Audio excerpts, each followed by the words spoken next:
में सत्य की खोज करनी होगी। समर्थ सदगुरुदेव श्री रामलाल जी सियाग, दादा गुरुदेव, ओम श्री गंगानाथ जी योगी। इस आध्यात्मिक मार्ग पर चलने वाले सभी गुरु भाइयों और गुरु बहनों को जय गुरुदेव, जय दादा गुरुदेव। इस आराधना में भोग और मोक्ष दोनों साथ साथ चलते हैं और आपके भौतिक जीवन और आध्यात्मिक मार्ग वो भी दोनों साथ चलते हैं सदगुरुदेव की कृपा से। केवल आपको मंत्र का जप करना है। अगर आपको मंजिल तक जाना है तो मंत्र तो जपना ही होगा।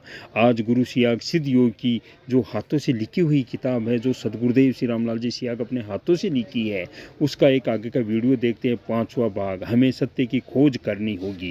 बाइबिल में जिस आनंद की बात वर्णित है वह आनंद पश्चिम को उस सहायक द्वारा शक्तिपात दीक्षा देने के बाद आने लगेगा। उस आनंद की खुमारी के कारण वे साधक हर समय झूमते रहेंगे और लोग समझेंगे कि उन्होंने शराब पी रखी है। हमारे संतों ने जिसे नाम खुमारी की संज्ञा दी है, उसी नाम खुमारी के कारण वे झूमेंगे। ज्ञान के अभाव में लोगों को भ्रम हो जाएगा कि उन्होंने पी रखी है। इसका वर्णन करते हुए परितों का काम पतरस उन 11 के साथ खड़ा हुआ है और ऊंचे शब्द से कहने लगा कि हे यहूदियों और हे यरूशलेम के सब रहने वालों, ये जान लो और कान लगाकर मेरी बातें सुनो। जैसा तुम समझ रहे हो ये नशे में है, क्योंकि अभी तो पहर ही दिन चढ़ा है, परंतु यह वह बात है जो योयल भविष्यवक्ता के द्वारा की गई है।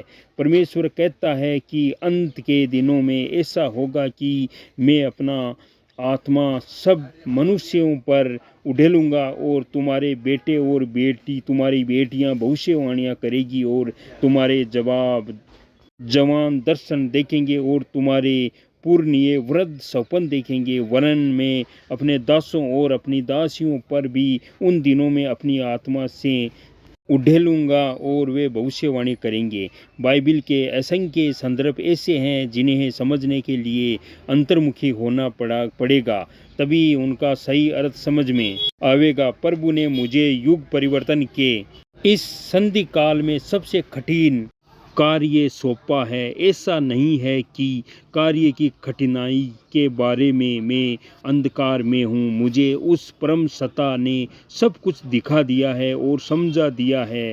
अंतिम नतीजा वही होगा जो हर युग में होता आया है।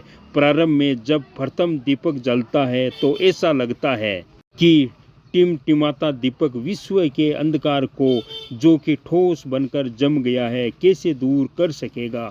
परंतु जब दीपक से दीपक जलने लगता है तो जलने वाले दीपकों की संख्या में जिस तेज गति से निरंतर वृद्धि होती है, उससे संसार में अंधेरे का अस्तित्व ही समाप्त हो जाता है। सेंट जॉन एक अभूतपूर्व दिव्य व्यक्ति था। मैं उसके जीवन को यीशु से कम महत्व का नहीं मानता। उन महान आत्मा ने भी तो अन्याय के विरुद्ध आवाज़ उठाकर अपना सिर कटवा लिया था।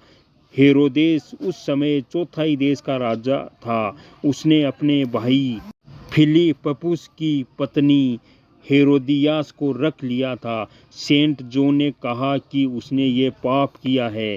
इस पर उसे जेल में डाल दिया और बाद में उसका सिर कटवा दिया था। इस प्रकार उसने भी तो यीशु से पहले धर्म के लिए अपने प्राणों की बलि चढ़ा दी थी। उसके प्रकाशित वाक्य में जो कुछ लिखा है उसे आज का ईसाई जगत समझ ही नहीं सकता। बाइबिल का यह समर्पण आखिरी भाग पूर्ण रूप से प्रत्यक्षानुभूति और साक्षात्कार का विषय है। अतः अंतरात्मा की अभिवृद्धि से ही समझा जा सकता है। मैं प्रकाशित वाक्य के कुछ संदर्भ के नीचे लिख रहा हूँ कि क्या इस पवित्र ग्रंथ के मानने वाले इसका अर्थ समझने में सक्षम है। प्रकाशित वाक्य, सो मन फिरा नहीं तो मैं तेरे पास शीघ्र ही आकर अपने मुख की तलवार से उनके साथ लड़ूंगा। जिसके कान हो वह सुन ले। आत्मा कलीसियाओं से क्या कहती है। जो जय पाए उसको मैं गुप्त मना लूँगा और उसके एक श्वेत पत्थर दूंगा और उस पत्थर का एक नाम लिखा हुआ होगा जिसके पाने वाले के सिवाय और कोई नहीं जान पाएगा। जय गुरुदेव जी, जय दादा गुरुदेव जी।